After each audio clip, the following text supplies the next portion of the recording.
Welcome to Nope. Not doing Super Lemon Haze today. We're doing the rundown, motherfuckers. I'll hold off. We were fortunate enough to be pulled into this a week into the future. We were supposed to be doing this, and then Red reached out to us and said that the other guests were dropping out. So here we are, and we reached out to Mark, and Mark did a fantastic job on Monday on the Minsell and Tell show, and I figured, you know what, this guy has a taste of fame, so he did our show. Thank you. Thank you. Exactly. You know what I'd like to say? I'd like to say that maybe I was like, I was that drip on the sheet that Kirk was talking about. You know what I mean? You know, it somehow swam its way up. Yeah, my mom used to clean houses. I mean, I don't know. Like maybe she somehow made her way up to Kirk's neighborhood, and she got some of Papa Minahan. I mean, I don't know. Maybe I got lucky, dude. So now you got it in your blood. Now you're feeling like I guess. I don't know. Yeah. Maybe that sheet escaped. You didn't get that lucky. Well, you're gonna have to push your own show now, man. You got to come up with your own flavor and do your own thing, and then get on the network. I like doing this. Like I'll be honest. I'm not. I like doing this every once in a while. It's fun. We'll spend them off. We'll spend them off. It's good to talk to you guys, and I mean, I love listening to Kirk, and so I like being on this show. Excellent. So we got an interesting show today. It's been a week so far. Obviously, we're taping on a Thursday, so we missed one episode. I believe they're taping tonight, which will be released in the morning. So if anything important happens, there'll probably be an update to the show. But we're going off of the first 4 days, the first 4 shows of the week. There was one topic that overwhelmingly kind of took over, and that was the call her daddy stuff. So I think what we'll do, if you guys don't mind me speaking. I know I fucking talk a lot, so please tell me to shut up. But we're gonna probably run through the 5K stuff. Don't worry, I'll cut you off. Please do. We got the 5K stuff first. We're gonna talk about. Then we're gonna talk about the call her daddy. And then we're gonna talk about that fucking hot call this afternoon by DJ, bro. What? We're gonna get this right. TJ. Yeah, fuck it. Wow, you're killing it. I know. I'm terrible. It's all good though. It's all good. No, that call was fire. But anyways. And then we'll see where the conversation goes after that. And then we got some roundup after that. Yeah. Good. So we got a special guest here, and why don't we bring that person in? This person is key to what's coming up in a couple of days. Here he is, the man, the myth. There it is. Hey guys, what's happening? What's up, Cameron? What's on, Cam? Cameron, what's up? Good guys, doing well. Cam, go ahead. I'm sorry. No, Kirk just finished up his night show. I think, right? He did 2 shows today, huh? We were just talking about that. Yeah, I was wondering if that guy was going to drop off a second pizza to his doorstep. Yeah. I still don't think Kirk's going to eat that. I don't think he would ever, right? Not after how many freaking pumps of that shit he puts on his hands every 5 seconds. Yeah. There's no way that guy's eating. There's no way that guy's eating some stranger's pizza that's dropped off. No. Yeah, he's like a super hypochondriac. Hypochondriac. Steve will eat it, but he fucking ate that whole pie.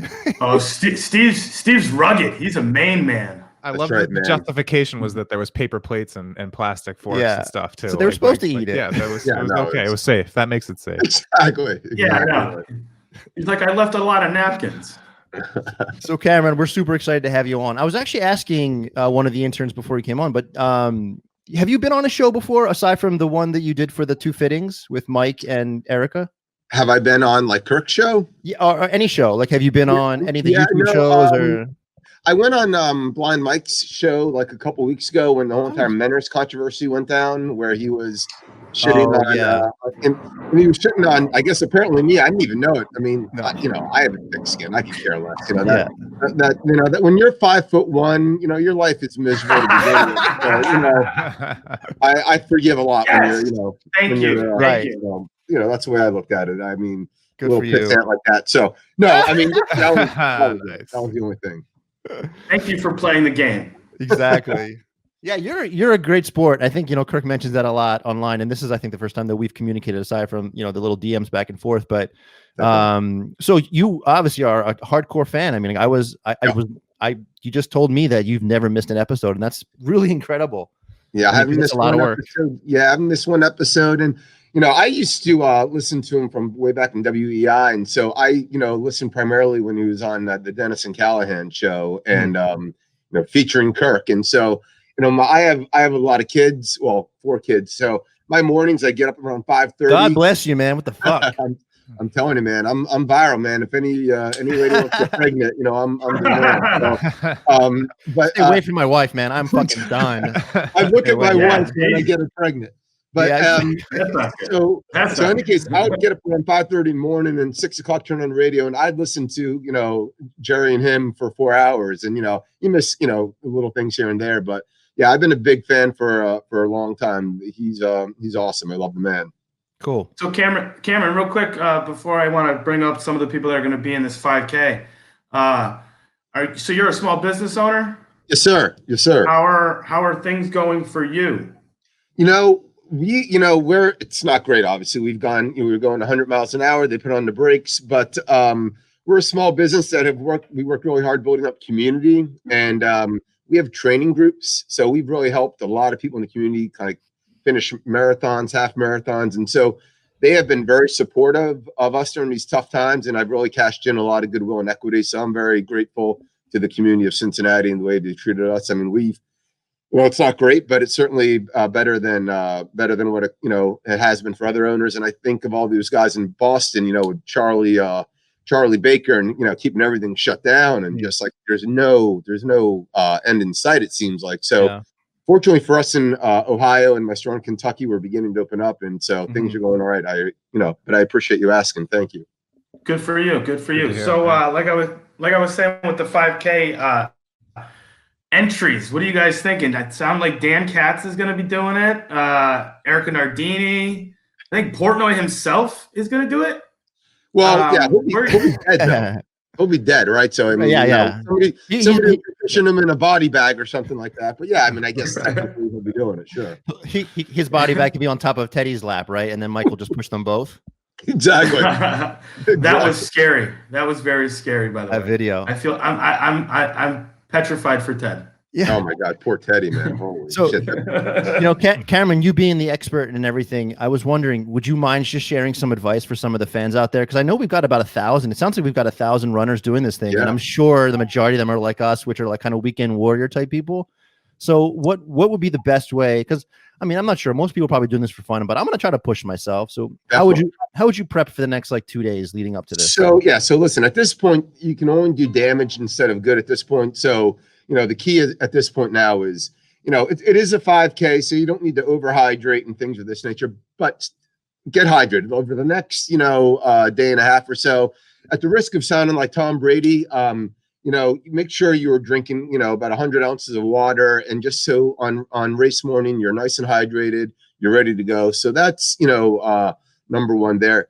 Over the next day and a half, don't eat anything that you've never eaten before. So make sure you stuff, that works well with your belly and things of this nature there. You don't need to carb up. They say that, we really don't need to start carbing up unless you're doing anything beyond 15, 16 miles. That's kind of you're telling me I shouldn't have a big plate of pasta tonight. You don't need you're safe, man. You are safe. You don't need a big plate of pasta for a 5K. Right, cool. So stick with foods that don't eat anything that's going to kind of, be a little hard on the belly there. Definitely hydrate though, although, it is only a 5K, but I would definitely err on that side. The good news and bad news of it all is it is a virtual race. So you won't have that energy of the people pushing you to go harder, but that can be a very good thing because there's many people that have run, their PR in a 1 mile, in the 1 mile of the 5K. And the only problem is it's, 3 point, got 2 more to go. 3 times as much to go. Yeah, exactly. So that is good news. So if you can, the key here is do not go out too hard. Keep it under control. Keep it nice, nice and easy. The second mile is going to be your toughest mile. The first mile, you're kind of still good. You're feeling okay. Second mile, you're like, you hit that mile 2, you're like, oh shit, I got 2 more miles of this, and so just stay mentally strong because your body can do more than you think. You just got to get over that mental barrier of okay, I'm in pain, so, and you get through mile 2, then mile 3, it's about will, and it's just, going at it hard. As an old man, as I am now, the 5Ks are the toughest, man, because that is just, it's sprinting for, however long you do it. So what's your pace? Just curious. Someone who's running, 50, 60 miles a week. Over the last, over the last like year or so, I've had a hard time getting, really, really fast and running really fast. And it's just, I came back from injury. And since that injury, I've had a hard time. If I'm in good shape and I'm ready to go, I should be able to knock out a 6:25 mile. Fucking A, man. But so fast. Wow. But I don't crazy. think I'll be hitting that. I don't think I'll be hitting that. I think I'll be hitting probably closer to a 6:50. I didn't do that my freshman year in high school. Let me get on my fucking bike and follow you. Okay. Okay.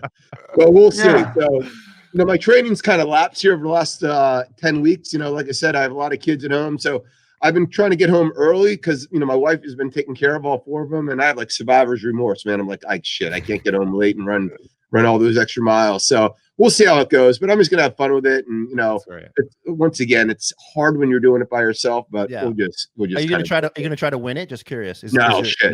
There's no way. I got some word that there's I heard there was some. Yeah, there's a ringer going into it, and he'll run like a 17-minute 5K, and I'm like, Tell me where he is. I'll get his leg or something. Exactly, knock him out. I think I'll he's do a Tanya Harding on him. Totally. Hey, listen, that trail. So he's crazy fast. So if I'm lucky, maybe I hit a top 15, top 20. Because if Kirk has a bunch of 18, 19-year-olds doing it, I mean, age matters, man. So yeah. All right, let's get into the KMS talk, right? So sure. I think we were talking about this in the beginning, but the call her daddy stuff took up a pretty good chunk of the first 3 days. So who wants to hit that one first? What part of that whole stick? Who wants to hit that? Well, let's start with the fact that this dude, Peter Nelson, fucking douchebag of the fucking week, looks like I don't know. It looks like Steve Robinson and K. Marco had a kid, and he's got a giant Greek ancient looking head. He took ancient Greek, and that guy's just a total fucking kind of looks like worm, a Listen, ogre type face. Yeah, he's not a good looking dude. I don't know. I mean, he's weird, dude. He's whatever. He should be good looking, but something happened. He could have been good looking, but something went wrong. Yeah, I also feel like his semi good looks gave him a false sense of I'm cool or whatever. I don't think so, because I know those Harvard folks, and it's not. It's just entitlement, man. It's money and it's entitlement. Most of those people walk around. I mean, I'm sorry for speaking this way about Harvard people, but I've been here for 20 years. I feel like I have the right to say it, but they all fucking suck. I don't know. Yeah, no, I got you. I've never gotten along with anyone from that school. Point being is that it's almost impossible to say that he didn't put that hit piece out on Barstool. It's it's impossible to say. I mean, he totally had a hand in it. From the sounds of it, I mean, from hearing what Nardini said, I listened to what Kirk said. I listened to some of KFC this morning. Everybody's talking about this guy, and it sounds like even the higher ups at HBO are not very happy with him. So, I mean, I think you're going to see some shit hit the fan. Kirk touched on it today that maybe Sophia might be crawling back to Dave. Like Kirk said, what a power move that would be. Yeah. That would be fucking awesome. Cameron, what do you think? Yeah, man. Full disclosure, I'm not a huge Portnoy fan. I mean, I like him enough, and so forth. But I tell you what, he has his moments, and that was his moment when he went on their podcast and he just said, "Here it is, guys," and he laid it down. And that was such a strong move by Portnoy, and I love every second of that. And it's once again, when I was younger, it's one of those things you didn't really appreciate, but experience and gravitas matters. And this girl and that guy, Peter Nelson, for better or for worse, he's still only 38 years old, and you don't have that experience. And he should, somebody 45, 48, 50, 52 would have told her, "Hey, listen, this is a great deal. Dude. Stick with it for a year here." And but when you're still at that age, you still think you're the tough guy, you're the you're the head honcho. I'm gonna fuck you, I'm going to do it my way. Yeah. And she got bad advice from that guy. And business, 100%. and business is business. Honor your contract. Honor your contract. Like, come on, this isn't the NFL where you can get cut in a second. That's this isn't an NFL contract. This is a real business contract we're talking about here. That you just with a serious company. I mean, this is this is a year and a half into the contract. They still have a year and a half left.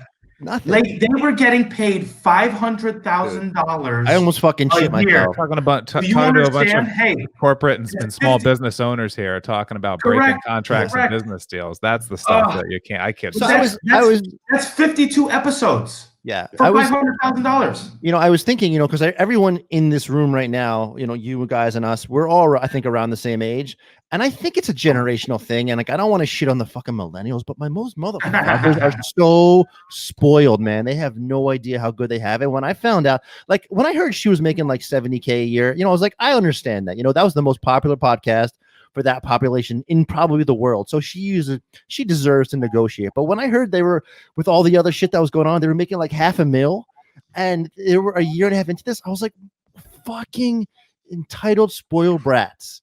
Dude. Fucking spoiled brats. And so, you know, I'm a capitalist and she gets what she deserves, and she had the most popular podcast, or, you know, the second most, I think. What isn't still Big Cat, doesn't he? Him and Rogan, right? Those probably have the two most. Rogan and Rogan just went to Spotify. That's a crazy story in itself too. I was totally. Two of the biggest podcasts out there right now just bounced. Right. So, you know, I just feel like she just got some bad decisions, and she had that guy Peter Nelson. You know, I still believe, to your point, you know, he thought that, you know, he feels like he's in the position of power. He's going to set the, you know, we're going to stick it to Portnoy. I don't like, you know, he's saying, I don't like Portnoy anyways. I don't like the way he treats the ladies, and I don't like the way he, you know, his whole entire angle and all that kind of stuff there. And I guarantee, you know, and he's such a virtual signaler anyways, that guy, David Nelson. So he wants to look like, you know, he's the good guy. He's, you know, he's the guy with scruples and whatnot, and you shouldn't be working for him. But it's going to backfire in her face, because, to be honest with you, I don't think, you know, it's that talented what they do. I just think that they talk about something that men talk about, and to hear it from, you know, from a woman's voice, that's what it was. Shock factor. It was shock factor. I'd be curious to know who downloads it more, is it women or men? Because I guarantee there's probably a bunch of 25-year-old boys, definitely, you know, a bunch of dudes. Totally. You know, who say, "Oh, this is so hot," and things like that. Dudes. I guarantee. Yep. All right, let's move on to the big call that happened this afternoon with Donald Trump Jr. Scott, you want to start that? What are your thoughts on that? Just, I mean, really interesting to hear, like, just kind of like I'll start with just the kind of the betrayal of, or I don't know, I guess the sellout piece with Howard Stern, and just hearing him talk about how much, like, the relationship they had and the back and forth, especially with his dad, just gives a little bit more, like, I don't know, context to, like, what's going on with Howard right now, and just this weird pivot that's happened to him over the last few years, and now is again now sort of culminating in this, like, all-in stance he's taken against Trump. It's an amazing fall from grace. I'll be honest too. You know, I was a big listener to him when he was on like BCN. Yeah, kind of out of touch all of a sudden. Yeah, and it's weird. What do you guys think? Were you guys fans of his, or what's your thoughts on that? Big. I was a big fan when he was on radio. I thought he was amazing on radio. And then when he went to Sirius, I actually purchased, like, at the time you could purchase like that lifetime subscription. Mm-hmm. I purchased the lifetime subscription just because he went over there.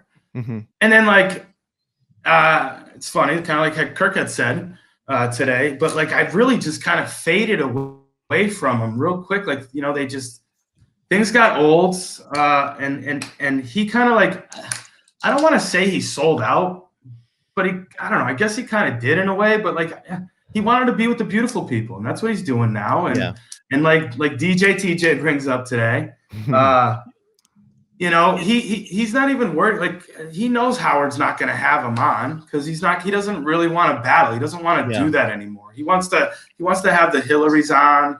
He wants to have the Ellens on. He wants to dance. He wants to, you know, he's Howie Hamptons. Yeah. And all of this Steal a has line been from Kirk's good friend. and all of this has been talked about with Howard from like a couple years ago when he hired some new management and has, he's changed anyway. And so this has all been building anyway. Like if you do your homework on Howard, you'll see like the people, his diehard fans have been bitching about this kind of stuff for the last few years. But you wonder what the motivation is. Cameron, what are your thoughts on this? I've listened to every Howard Stern episode for like the last 12 years, and the last about 2 months, I've just had a hard time listening to him. I mean, because what bothers me the most is, I'm from the Northeast originally, so I'm from the Massachusetts area. I worked in Manhattan. I lived there for about 3 years and whatnot. So, I know, the Northeast relatively well. And what bothers me is now I live in Cincinnati and whatnot. Good folks here, good people. The way he kind of and a lot of that mentality is we're better than the people. Like I always talk about, when he's making fun of people, he'll talk in the Southern accent, right? Like somehow or another that they're less than, people that live in the Northeast, that, or, they'll talk about, all the people in the not flyover country, but, the middle part of America. And it's always like how they're like, he's better than us in somehow or another. And it's just like, fuck you. I don't need to listen to this anymore about how much better you are. Okay. So I'm destroying the environment because I eat meat. Okay. By the way, when he flew out to Los Angeles and he did all of the shows in Los Angeles here, he flew in his private jet. I guarantee he did more damage to the environment that environmental impact than I would do in 10 years, and so that kind of stuff always bothers me when I hear that kind of stuff, like they shit on the middle part of America and like somehow they're better than, and that's not true at all. Okay, yeah, sure, Manhattan's the bastion of industry in America, but half the population, they're coming from the Midwest and from the South, and they're going there. You're drawing from those resources, those people, right? That work there. So I just get kind of tired of it. And so the one thing I have to ask is, the Howard Stern we're seeing today, is that the real Howard Stern? And was he taking it for the last 30 years, or or is he now just trying to pretend? So I mean, I know people change and evolve, but but I get that, but it's almost like the answer to both of those questions, they're both bad answers, right? Because like if he was who he was in the beginning and he changed into who he is today, that's fucked up, because he had everything.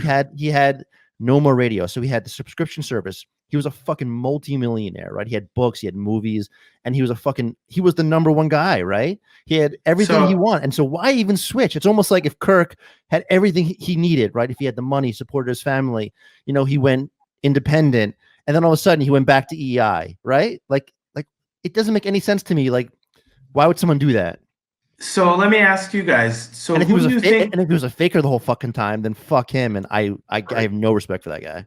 But like, not for nothing. And I hate to do this total label like one way or another. But like, who are most of his listeners? You know what I mean? What side are they on? Are they on the left, or are they on the right? But that's the question. I mean, who was his best listeners, right? Who was his diehard fans? And I think it's like guys like us, right? I feel like it's like but it was like your blue collar guys, right? Yeah, blue collar. He owned the national market for 30 years or 25 years or whatever, right? Definitely. Like based in New York, top of the New York charts, but then built to a nationally syndicated show in pretty much every major terrestrial radio market. Yeah. So if he's only talking New York or only leaning on that side now, then you could definitely argue that he sort of lost sight of like what was originally paying the bills and what got him here. Definitely. Yeah. So I always wonder if he got beat up so long. You get beat up so long, and because he was always such anti-establishment, and and he got to the point where it's just like it's easier for me to join them than to fight it anymore. And but that's weak, man. It is weak. I just lost total respect for him, and I never got into the whole entire Sibian stuff and the interviews. What I really liked was, and what Kirk does so well now is just the bullshitting that it feels like when he was at his best, Howard Stern, it felt like you were sitting at a bar and you're busting balls with your buddies, and that's what Kirk does a good job with. Blind Mike and Steve, they're just kind of talking and bullshitting, and that's what I enjoyed about Howard and what I love about Kirk. Totally, I hear you 100%.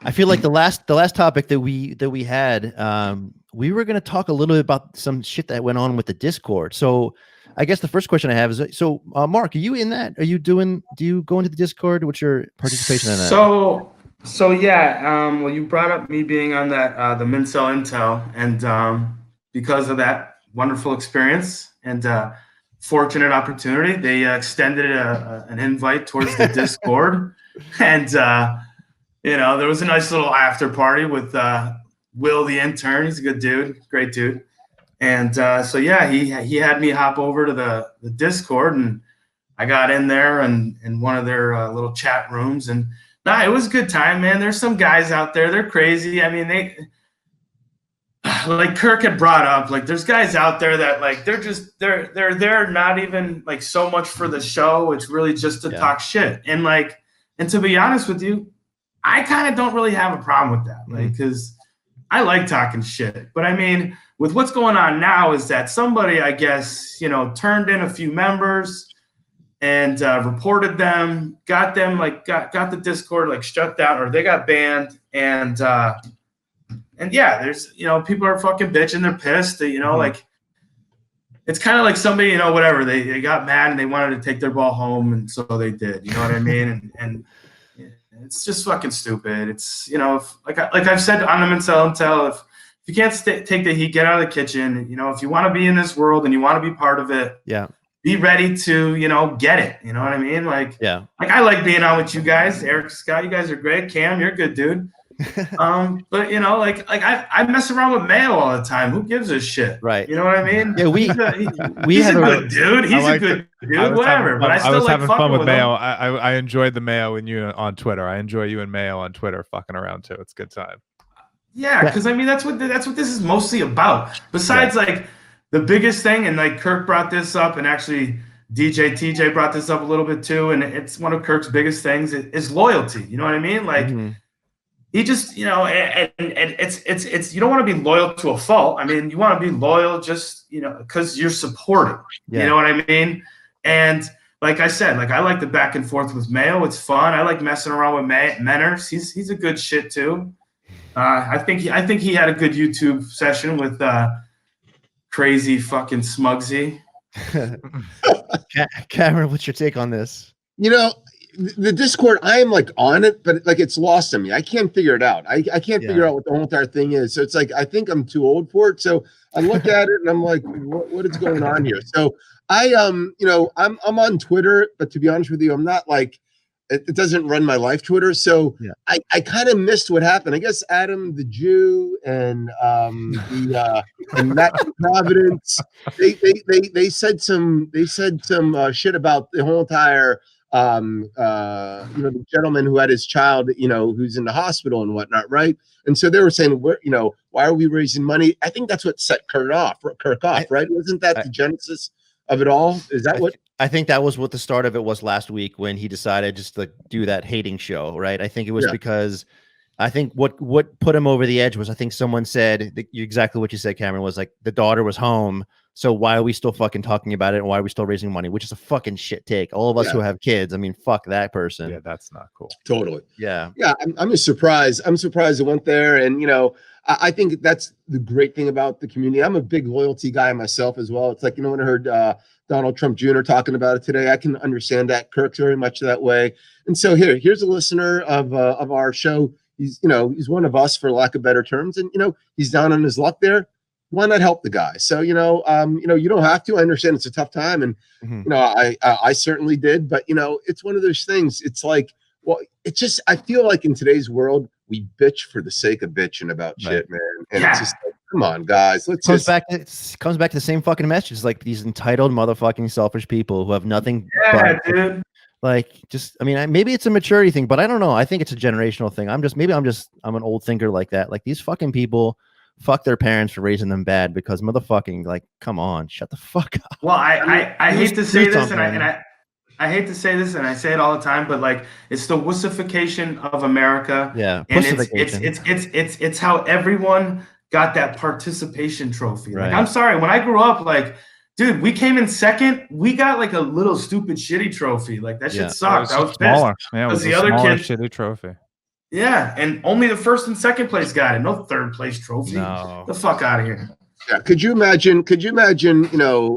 Fighting World War II today with the 18-year-old? I've asked that question before. Yeah, I actually, Go ahead. Might as well, you know, just like we can say, okay, guys, all right, take what you want, you know, just, you know, leave our women and children alone if you don't mind. But, you know, the rest is yours. It's like, it would be, you know, you watch and you see the sacrifices that, you know, the greatest generation made. And then you see what happens today.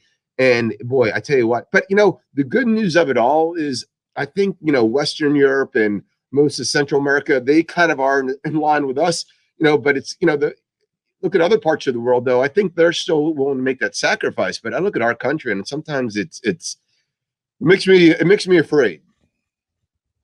Afraid for what? Afraid for what the future holds for our just what the future holds, man. Just like, you know, it's like, you know.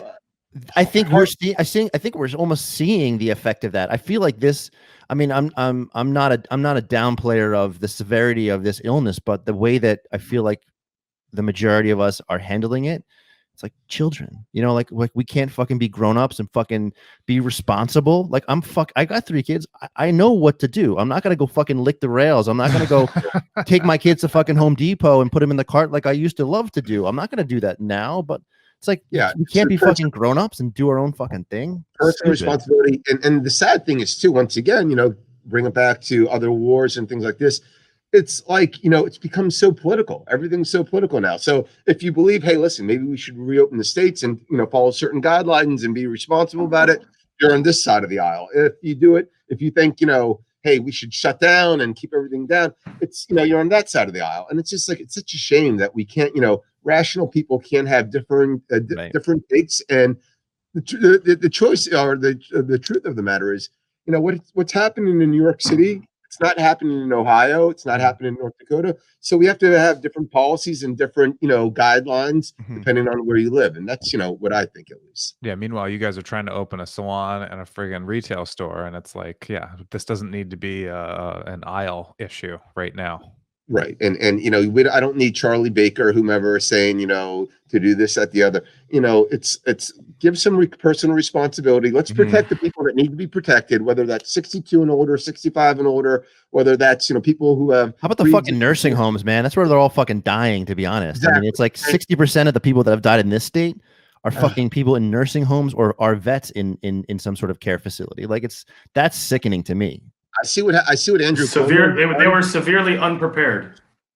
And what Cuomo did, like in sending everybody to nursing homes that had COVID-19, I mean, that is like, you know, incredible. And the amount of death that has occurred, you know, it's so sad and it could have been avoided. And I just hate, you know, you hate to see that. So, you know, I'm a data person. I look at the data and, you know, we took a sledgehammer to something that needed a scalpel, if you ask me. And you know what? If you believe that you need to stay home and you're healthy and you're 32, hey, let's do that. Stay home. But I think there has to be some personal responsibility as well. Totally. I totally get it. Are we officially in the after show, E? I think Let's wrap this up, son. How do we wrap, but anyways, where are you guys? We'll wrap it up real quick. Where are you guys running your 5K? So I actually haven't told Scott this, but I actually got the AOK to go to Chelmsford. So I actually think I'm going to jump in my car. Goodness, good for you. And head there. Nice. That's my plan. How many people do you think are going to be there? I bet there's going to be 100. I mean, how many people? I mean, a big part of his audience is obviously in Massachusetts. So it's not difficult to get there. I mean, I'm right outside Boston. It takes me 25, 30 minutes. So if you want to drive 30 minutes to run a race with like who I'm, you know, I like this guy a lot, you know what I mean? So I'm going to fucking do it. I think we'll get 100. I think maybe 200. I mean, you should think about who showed up for fucking Madawaska. I know. I mean, Saturday's supposed to be like a beautiful day. So there's no reason why people shouldn't get into their car and support one another. I mean, I wish I could do it. I mean, when I look at Madawaska, because in all the snow, I didn't get there till Madawaska until like 7 o'clock at nighttime. Then I had to leave like 7 o'clock in the morning the next day, man. It was just fucking nuts. But yeah, I think you guys will get at least 100 people out there for sure. So I think so. That'd be awesome. I'll do it in my in Marymount, Ohio here, and I'll get a route here and give it our best shot here. in the spirit. I will be. Go ahead. Sorry. No. Don't. I jumped on you. In the spirit of Madawaska and Maine, I will be mid-coast Maine, but I will be running a nice little country trail on the coast of Maine this this weekend. As well. Nice. I like that. But Mark, please go. I will be on a golf course, so I will be not running at all. and it'll be a slow walk. But You're going to cover that terrain. I'll probably take the longest. Yeah, I would say 18 holes is about 6-7 miles, right? He'll cover he'll absolutely cover the turf. Oh, I'll definitely cover it. All right, boys, this was fun. Cameron, it was great to meet you. Are you watching the side there? I'm looking at it. Oh, what does it say? Yeah. Hard stop at 40. So you want to talk for a couple more minutes? We got one. We got time for one. We got time for one more topic. Actually, we could still be rapping. Cameron, I'm curious to know. We actually brought this up the last show of ours, but I was actually thinking a volunteer army would change the fucking direction of the next generation. What are your thoughts on a volunteer army again? I mean, I'm sorry, not a volunteer army, mandatory. Yeah. So you turn. So, I lived in France for 6 years from 9 to 15. And that was at the time, it was mandatory that every person do 18 or 2 years in the army, 18 months or 2 years. I tell you what, I am pushing my boys, my two boys, that I'm trying to present the army in such a way that it's a good thing. I feel like nowadays, if people look like the army, if you go to the army, it's because you had nothing else going on. You couldn't go to college. And I'm trying to change that perspective with them and just saying, hey, listen, there's no bigger honor than to represent your country and to go into the army and give service back to your country. So for me at least, I think it's a good thing, learning some discipline, learning some skill sets. I think it's a good thing. Ultimately, I don't know if mandatory is the right word, but I'm certainly hoping my sons go to the military. Good for you, man. Years, and that would be I couldn't agree with you one more, Cameron. So I was in the Air Force, and I actually didn't join until later in my life. Like I was 22 years old, and actually, see, and I think if I had gone in probably right out of high school, because I feel like kids now out of high school, your first year of college, you don't know what you're gonna major in. What a waste How many of time. fucking times do you change your fucking major? And it is a waste of time. It's a waste of fucking money. If Army, I would say maybe a military avenue. But I mean, you got to do something obviously after you graduate high school, whether it's getting a job and having a full-time job for 2 years and then deciding you want to go to college. Sure. But I think you kind of got to find yourself before you just go and jump into I'm going to be you know how many people I know who are a criminal justice major that don't do shit with criminal justice? With a huge debt. Public relations. What the fuck was that? Yeah, exactly. I think it's a bad business model that we expect kids at the age of 18, 19 years old to figure out what they want to do for the rest of their lives. And I think the military would be a great opportunity for them to get some real world experience and figure out what's going on. If you ever talk to kids who went through the military, they look at you in the eye, they talk to you, they give you a nice firm handshake. They got some discipline that, and even the kids, I was lucky enough to go to a pretty good college, and things like that, and it's a different vibe, and I have a shit ton of respect for those kids who went through the military. And, like I said, my biggest regret is that I went to high school. I went to college right after high school. I would have been better served to spend 6 years in the military, save my parents a lot of money, and go from there. Yeah, I couldn't agree with you more. I love what you guys both said, and thank you for your service, Mark. I really appreciate that. Totally. I wouldn't go too far with that, to be honest with you. So hey, whatever, man. The funny thing is that when people say you serve your country, people unfortunately automatically think it's either combat or war, or that it stands for the current administration, right? So if people right now said, got to go serve the country, they're gonna be like, oh, I gotta just fucking serve Donald Trump or whatever, which it's bullshit. Yeah. It's a big machine, and every piece helps. Every part, everybody contributes. Everybody helps. Absolutely, and maybe you just love your country. Right. Yeah. Or it's just respect. I mean, again, kids are kids, and everyone's going to go through those stages where they defy or they push their limits or they question. And that's intriguing because that's what our brains are for, right? We're pliable. We're supposed to fucking challenge this, the fucking dimensions and try to push past what our parents were able to accomplish. But now, man, I feel like we're fucking putting our kids in a fucking box. We're not allowing them to explore. We're giving them no opportunities. We're basically dictating what the fuck they should be doing. Go into this school, spend $50,000 a year for a goddamn school that's going to teach you absolutely nothing. But maybe how to fuck a chick. I don't know. And that's about the parents. The parents, so I have my store around here and so forth, and it's very funny. The parents who send their kids to city schools or state schools, and and the parents to send their kids to elite schools. I feel like a lot of times it's for the parents to say, "Hey, look how I raised my kid," and look how sticker on the back of their doing. car, right? Yeah, exactly. Social sticker. Fucking sticker. You pull up to like the Stop and Shop, and you've got like University of Maryland, and then the fucking SUVs pulls up, and they have like Harvard. It's like it's like a status thing. It is. It totally is. All right, boys. It's been fun, guys. A lot of fun. This is excellent. Thanks, guys. I enjoyed it. Yeah. Nice meeting you guys. So Cam, he did. What's that? Sorry. No, I was gonna say, Cam, I'm rooting for you. Go ahead. I'm gonna put my money on Cam for this race. No, you'd be losing your money. Don't put your money on me, but I'll give it my best shot. I'll give it my best shot, You're gonna guys. be top 5 with this Mutt Crew, Cam. Guaranteed, brother. All right. We'll try. All right, guys. Peace. Thanks for hanging. Thanks, guys. We'll talk to you. All right, hello. Are they still loaded up? They are still loaded up. Gee whiz, hello. As I was saying before, I was so rudely interrupted by Big Cat this morning. Oh, That's right. hello. How are you? I beg your pardon. Yes. Yes, how are you? No, but did you notice how quickly Steve wanted to call Big Cat so he wouldn't have to deal with me? Right. This Biggie man. I don't know who this is, but- Big Cat had Glad actually you didn't called give up. me. Who is this? This is He's the the guy that- who read the Boat in Orient, and he Yeah. finds his life has been so mundane that he can't believe I that think I would he's doing actually have great these work. experiences. Some people- Some people would say a great journalist. Yeah. Answering the questions that need to be Hey, this guy made fun of me. My Drop the Mic episode a couple weeks ago. He's unbiased. Who can forget that? Right. Very, Yes. very unbiased. Yes. Steve, don't worry, I'm not actually calling about you. And I did put on my DC sleuth hat for the betterment of the show. Go ahead. And I dug up some Peter Nelson writing. Oh, some music, some boxing writing or no? When he was a freelance journalist, he actually wrote a little bit for the Boston Phoenix. Oh, jeez, boy, he's Yeah, not that young. I have some sources. But it might surprise you to know that he has a little bit in common with Steve more than we thought. Hardcore conservative back in the day. Really? Ooh, I bet he does not like to talk about that. Yeah, can I read a quick snippet? Sure. Choirs of birds once again roost among us, and the air is filled with the earthen polka of mud season.